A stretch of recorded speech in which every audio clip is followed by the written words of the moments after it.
what is the long-term implication of Biden running in 2024? What does it mean for 2028 uh, that our standard bearer, even if he wins, will be a 91-year-old Joe Biden?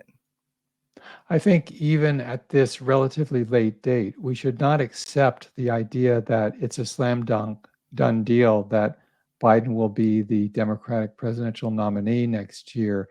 There's a lot of time still to go. He's locked in, he's declared, he's filed with the FEC. Of course, here at rootsaction.org, we launched last summer Don't Run Joe campaign. And frankly, it's been disappointing that other progressive groups have hung back at a national level and left it to, I mean, we're proud of it, but left it to Roots Action to persevere with Don't Run Joe. We're about to announce a new incarnation now that Biden has formally become a candidate.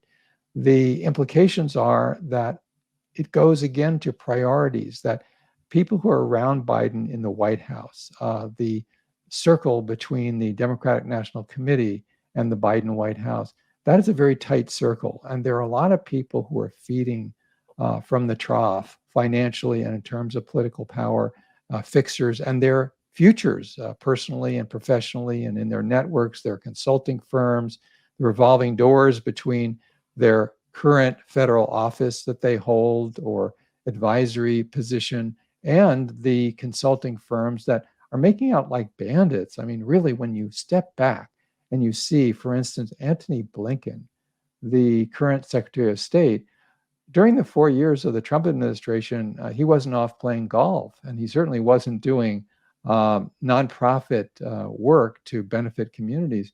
He was at West End Exec, a firm that he then had to put, as I recall, about $1 million into some sort of blind trust or get rid of when he became Secretary of State a couple of years ago.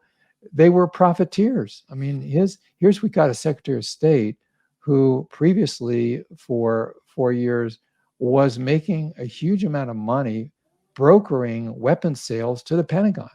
And again, this is what we get back to. And there are so many people in the upper reaches of the White House right now who were at the DNC, who were elsewhere, who were in Congress. And they simply are finding this another era in which to make a lot of money and line up future contacts. So this all circles back to, I think, in a direct way, what's at stake with the Biden presidency trying to become an 8-year instead of a 4-year. Because really, when you look at the priorities of these folks, it's personal, it's professional, it's not only making a lot of money now, but lining up their ducks to make a hell of a lot more money later. But it is also control of the Democratic Party. I think it's fair to say that the first priority is to retain control of the National Democratic Party. And if they can win the next election against Republicans, great. They want to do that. They do want to stay in office.